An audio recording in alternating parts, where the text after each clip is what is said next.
আজকে আমি তোমাদের সাথে ডিসকাস করব ডিফারেন্স বিটুইন অবজেক্ট এবং কমপ্লিমেন্ট নিয়ে। প্রথমেই আমরা দেখব যে একটা বাক্যে বা সেন্টেন্সের মধ্যে অবজেক্টকে কিভাবে আমরা আইডেন্টিফাই করব। সো দেখো এখানে ভার্বকে ভার্ব বা ক্রিয়াকে কাকে বা কি ধারা প্রশ্ন করলে যে উত্তর পাওয়া যায় তাকেই অবজেক্ট বলে। সো দেখো এখানে কাকে ধারা যদি আমরা ভার্বকে প্রশ্ন করি তাহলে যে উত্তর পাওয়া যাবে সেটা হচ্ছে ইনডিরেক্ট অবজেক্ট। ইনডিরেক্ট অবজেক্ট বা ব্যক্তিবাচক বা প্রাণীবাচক অবজেক্ট। এবং ভার্বকে কি ধারা প্রশ্ন করলে যে উত্তর পাবো সেটা হচ্ছে ডিরেক্ট অবজেক্ট বা বস্তুবাচক অবজেক্ট। দেখো একটা উদাহরণ দেখি। আমরা যদি এটার কথা বলি, হি ইটস রাইস। সো এখানে ভার্ব হচ্ছে ইটস। সো সে ভাত খায়। তো আমি যদি ভার্বকে প্রশ্ন করি কি খায়, দেখো কি খায়, কি দিয়ে যদি প্রশ্ন করি কি খায় তাহলে উত্তর পাচ্ছি ভাত খায়। সো কি দিয়ে প্রশ্ন করলে আমরা ডিরেক্ট অবজেক্ট পাবো। সো আমরা বলতে পারি এই রাইস হচ্ছে ডিরেক্ট অবজেক্ট। দেন দেখো আরেকটা সেন্টেন্স, আই হেল্পড হিম। আমি তাকে সাহায্য করেছিলাম। এখানে ভার্ব হচ্ছে সাহায্য করা। সো এখানে আমি যদি ভার্বকে কাকে দিয়ে কোয়েশ্চেন করি, কাকে সাহায্য করেছিলাম, তাহলে দেখো উত্তর আসে তাকে সাহায্য করেছিলাম। সো এখানে এই হিম হচ্ছে অবজেক্ট এবং এটা হচ্ছে indirect object. Indirect object. So আশা করি বুঝতে পেরেছ। এখন দেখো আমরা একটা সেন্টেন্সের ভিতরে ইনডিরেক্ট এবং ডিরেক্ট অবজেক্ট কিভাবে ইউজ করব সেটা দেখব। সো প্রথমেই দেখো আমরা সচরাচর সাধারণত ইনডিরেক্ট অবজেক্টকে আগে এবং ডিরেক্ট অবজেক্টে পরে ব্যবহার করি। সো ইনডিরেক্ট অবজেক্ট সবসময় ডিরেক্ট অবজেক্টের আগে বসে। কিন্তু আমি যদি চাই যে ডিরেক্ট অবজেক্টকে ইনডিরেক্ট অবজেক্টের আগে বসাবো, তাহলে দেখো তাহলে গঠনটা হবে direct object plus preposition plus indirect object. অর্থাৎ আমি যদি ডিরেক্ট অবজেক্টটাকে ইনডিরেক্ট অবজেক্টের পূর্বে ইউজ করতে চাই বা বসাতে চাই তাহলে মাঝখানে একটা প্রিপোজিশন বসে যাবে। সো দেখো আমি এখানে দুইটা এক্সাম্পল লিখেছি। এই দুইটা এক্সাম্পল দেখলে তোমরা ক্লিয়ার হয়ে যাবে বিষয়টি। শি গেভ মি এ রোজ। সে আমাকে একটি গোলাপ দিয়েছিল। সো এখানে আমি যদি গেভ হচ্ছে ভার্ব, এই ভার্বকে যদি আমি কি বা কাকে দিয়ে প্রশ্ন করি তাহলে আমরা উত্তর পেয়ে যাব। সো এখানে আমি যদি প্রশ্ন করি কি দিয়েছিল তাহলে উত্তর আসতেছে রোজ। সো আমরা জানি কি দিয়ে প্রশ্ন করলে যে উত্তর আসে সেটা হচ্ছে ডিরেক্ট অবজেক্ট। Direct object. এবং কাকে দিয়েছিল যদি প্রশ্ন করি তাহলে উত্তর আসতেছে আমাকে। সো এটা হচ্ছে ইনডিরেক্ট অবজেক্ট। সো এই বাক্যে দেখো আমরা ইনডিরেক্ট অবজেক্টটা আগে বসে লিখেছি এবং ডিরেক্ট অবজেক্টটা পরে লিখেছি। কিন্তু আমি যদি বলি চাই এই সেন্টেন্সটাকে আমি ডিরেক্ট অবজেক্টটাকে আগে লিখব, তাহলে আমাকে এভাবে লিখতে হবে she gave a rose to me. অর্থাৎ এখানে যদি আমি ডিরেক্ট অবজেক্টটাকে আগে লিখতে চাই তাহলে এখানে একটা প্রিপোজিশন নিয়ে আসতে হবে। সেটা হতে পারে টু অথবা ফর অর্থ অনুসারে। আশা করি বুঝতে পেরেছ। দেন দেখো আমরা আজকের মূল টপিক অবজেক্ট এবং কমপ্লিমেন্টের ভিতরে যে একটা পার্থক্য সেটা আমরা দেখব। দেখো অবজেক্ট বাংলাতে আমরা যেটাকে বলি কর্ম। সো একটা সেন্টেন্সের ভিতরে আমরা অবজেক্টকে কিভাবে, সো আমরা অলরেডি বলে ফেলেছি কি বা কাকে দ্বারা প্রশ্ন করলে যেটা উত্তর পাবো সেটাই হচ্ছে অবজেক্ট। এরপর আমরা একটা বৈশিষ্ট্য হচ্ছে অবজেক্টের একটা বৈশিষ্ট্য হচ্ছে দেখো এই সাবজেক্ট, একটা বাক্যের বা সেন্টেন্সের সাবজেক্ট এবং অবজেক্ট ভিন্ন সত্তা। অর্থাৎ অবজেক্টটা কখনোই সাবজেক্ট হবে না। সাবজেক্ট এবং অবজেক্ট কখনো এক হবে না। ওকে, দেন দেখো যদি আমরা একটা উদাহরণ নেই, I play ball, I play ball. So এখানে বল হচ্ছে অবজেক্ট। আমি যদি প্রশ্ন করি আমি কি খেলি, উত্তর আসতেছে বল খেলি। সো এখানে বলটা হচ্ছে একটা অবজেক্ট এবং এটা হচ্ছে direct object, direct object. So এখানে দেখো, সো আমি এখানে বলছি সাবজেক্ট এবং অবজেক্ট হচ্ছে ভিন্ন সত্তা, অর্থাৎ কখনো এক হবে না। সো এখানে সাবজেক্ট হচ্ছে আই এবং অবজেক্ট হচ্ছে বল। সো এখন আমি আর বল কি কখনো এক হবে? অবশ্যই না। সো আমরা দেখলাম সাবজেক্ট এবং অবজেক্ট কখনো এক হবে না, ভিন্ন বস্তু হবে, ভিন্ন ব্যক্তি বা বস্তু হবে। কিন্তু যদি আমরা কমপ্লিমেন্টের কথা বলি, দেখো কমপ্লিমেন্ট কথার মানেই হচ্ছে পরিপূরক, অর্থাৎ কোনো কিছু বাড়তি একটা অংশ। পরিপূরক মানে একটা বাড়তি অংশ। সো এখানে দেখো কমপ্লিমেন্টের একটা মৌলিক বৈশিষ্ট্য হচ্ছে, সহজেই বুঝতে পারবা এটা কমপ্লিমেন্ট নাকি অবজেক্ট, সেটা হচ্ছে সাবজেক্ট এবং কমপ্লিমেন্ট একই সত্তা, একই সত্তা। দ্যাট মিনস সাবজেক্ট এবং কমপ্লিমেন্ট একই ব্যক্তি বা বস্তুকে বোঝাবে,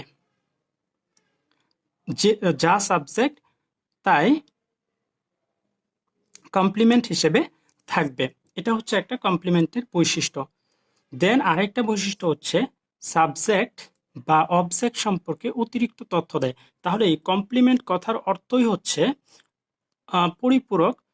দ্যাট মিনস এটা আমাকে সাবজেক্ট এবং অবজেক্ট সম্পর্কে অতিরিক্ত তথ্য দিবে, অতিরিক্ত তথ্য দিবে। তাহলে এই কমপ্লিমেন্টটা কোনটি সম্পর্কে, সাবজেক্ট না অবজেক্ট সম্পর্কে অতিরিক্ত তথ্য দিচ্ছে, সেটার উপর ভিত্তি করে এই কমপ্লিমেন্টকে আমরা দুই ভাগে ভাগ করতে পারি। দেখো একটা হচ্ছে সাবজেক্ট কমপ্লিমেন্ট। সাবজেক্ট কমপ্লিমেন্ট, কোনো কমপ্লিমেন্ট যদি সাবজেক্ট সম্পর্কে অতিরিক্ত তথ্য প্রদান করে সেটা হচ্ছে সাবজেক্ট কমপ্লিমেন্ট। আবার কোনো কমপ্লিমেন্ট যদি অবজেক্ট সম্পর্কে অতিরিক্ত তথ্য প্রদান করে সেটা হবে অবজেক্ট কমপ্লিমেন্ট। সো কমপ্লিমেন্ট হচ্ছে দুই প্রকার, সাবজেক্ট কমপ্লিমেন্ট এবং অবজেক্ট কমপ্লিমেন্ট। দেন আরেকটা গুরুত্বপূর্ণ বৈশিষ্ট্য দেখো, লিঙ্কিং ভার্ব এর পরে কমপ্লিমেন্ট বসে। তাহলে এই কয়েকটা, এই তিনটা চারটা বৈশিষ্ট্য থেকে আমরা কমপ্লিমেন্টটাকে আইডেন্টিফাই করতে পারবো। লিঙ্কিং ভার্বের পরে কমপ্লিমেন্ট থাকে। সো এখন কিছু উদাহরণ দেখি, তাহলে বিষয়গুলো স্পষ্ট হবে। দেখো প্রথম সেন্টেন্সটাতে হি ইজ অনেস্ট, এখানে সাবজেক্ট হচ্ছে হি। সো এখানে সাবজেক্ট, ইজ হচ্ছে ভার্ব, দেন অনেস্ট হচ্ছে, এখানে অনেস্টটাকে আমরা বলতেছি কমপ্লিমেন্ট। দেখো এটা কেন কমপ্লিমেন্ট, কারণ হচ্ছে এখানে দেখো হি ইজ অনেস্ট, তার মানে আমরা বলতেছি সে একজন সৎ ব্যক্তি বা তিনি সৎ। সো এখানে হি এবং অনেস্ট একই ব্যক্তিকে বোঝাচ্ছে, অর্থাৎ তাকেই আমরা সৎ বোঝাচ্ছি। সো এই অনেস্ট হচ্ছে তারই একটা গুণ। সো আমরা এই অনেস্টটাকে আমরা বলবো কমপ্লিমেন্ট। অর্থাৎ আমরা দেখতেছি হি এবং অনেস্ট হচ্ছে একই ব্যক্তি, অর্থাৎ তার সম্পর্কে, সাবজেক্ট সম্পর্কে সে একটা ধারণা, অতিরিক্ত ধারণা দিয়েছে, তাই এটাকে আমরা বললাম কমপ্লিমেন্ট। এবং এটা হচ্ছে দেখো সাবজেক্ট সম্পর্কে অতিরিক্ত তথ্য দিয়েছে, সেজন্য এই অনেস্টটা হচ্ছে সাবজেক্ট কমপ্লিমেন্ট। এটা কি? এটা হচ্ছে সাবজেক্ট কমপ্লিমেন্ট, সাবজেক্ট কমপ্লিমেন্ট। দেন আরেকটা উদাহরণ দেখো, she is first, say say okay, she is first. So এখানে দেখো শি হচ্ছে সাবজেক্ট এবং ইজ হচ্ছে ভার্ব এবং ফার্স্ট হচ্ছে এখানে কমপ্লিমেন্ট। এখন কথা হচ্ছে এটা কমপ্লিমেন্ট কেন? কারণ হচ্ছে দেখো এখানে এই ফার্স্ট দ্বারা দ্রুত, অর্থাৎ সে দ্রুতগতি সম্পন্ন, এটা দ্বারা আমরা এই তার একটা বৈশিষ্ট্যকে বোঝাচ্ছি। অর্থাৎ শি এবং ফার্স্ট একই কথা, এই জন্য আমরা এটাকে বলবো কমপ্লিমেন্ট। তাহলে শি এবং ফার্স্ট হচ্ছে একই কথা। তো আবার যদি আমরা এটাকে বলি, এটা আসলে পার্টস অফ হিসেবে যদি কাউন্ট করি, এটা হচ্ছে একটা adverb. He kicked the ball which was painted in red and blue. So সে একটা বল কিক করেছিল যেটা লাল এবং নীল কালার দ্বারা মুদ্রিত ছিল বা অঙ্কিত ছিল। সো এখানে দেখো, এখানে সাবজেক্ট হচ্ছে হি এবং কিকড হচ্ছে ভার্ব, দেন দ্য বল। আমরা যদি ভার্বকে প্রশ্ন করি কি বা কাকে কিক দিয়েছিল, তাহলে এখানে উত্তর আসতেছে বল। সো এটা হচ্ছে অবজেক্ট, এটা হচ্ছে বলটা হচ্ছে আমাদের অবজেক্ট। এবং দেখো এখানে which was painted in red and blue. So যেটা কিনা লাল এবং নীল রঙে অঙ্কিত ছিল বা সজ্জিত ছিল। সো এখানে এই যে এটা কিন্তু আমার বল সম্পর্কে অতিরিক্ত একটা তথ্য দিল। সো অতিরিক্ত তথ্য দিল, সো এটাকে আমরা বলবো কমপ্লিমেন্ট। সো এই অংশটুকু, পুরো অংশটুকু হচ্ছে কমপ্লিমেন্ট, এবং এই অংশটুকুকে আমরা বলবো অবজেক্ট কমপ্লিমেন্ট। কেননা এখানে দা ভল সম্পর্কে অতিরিক্ত তথ্য দিয়েছে এবং এই সো এটা হচ্ছে অবজেক্ট কমপ্লিমেন্ট। আশা করি বুঝতে পেরেছ। দেন দেখো আরেকটা উদাহরণ আমি দেই এখানে। লিঙ্কিং ভার্বের পরে সাধারণত কমপ্লিমেন্ট বসে। যদি একটা উদাহরণ দেই আমি, he he seems he seems tired, he seems tired, অর্থাৎ তাকে ক্লান্ত মনে হচ্ছে। দেখো এখানে হি হচ্ছে সাবজেক্ট, এই সিমসটা হচ্ছে একটা লিঙ্কিং ভার্ব এবং এটা হচ্ছে একটা কমপ্লিমেন্ট। কারণ হি অর্থাৎ সে তাকে ক্লান্ত দেখাচ্ছে। এখন এই সিমসটাকে আমরা লিঙ্কিং ভার্ব ধরে নিলাম। কেন?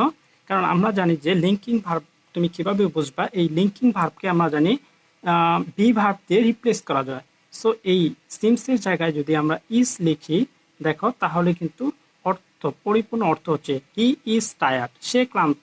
সো আমরা জানি সিমস হচ্ছে লিঙ্কিং ভার্ব, আর লিঙ্কিং ভার্বের পরে সাধারণত কমপ্লিমেন্ট বসে।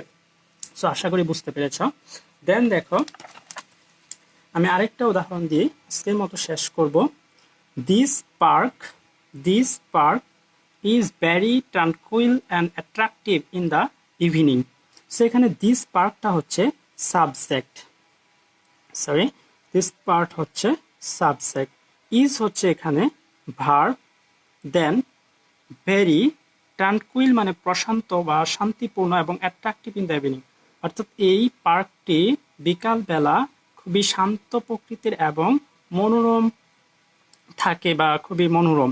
সো এখানে আমরা বলতে পারি এই পার্ক সম্পর্কে একটা এক্সট্রা তথ্য বা অতিরিক্ত তথ্য দিয়েছে এই ট্রানকুইল এবং অ্যাট্রাকটিভ ইন দ্য ইভিনিং এই অংশটুকু। সো এই অংশটুকুকে আমরা বলবো কমপ্লিমেন্ট।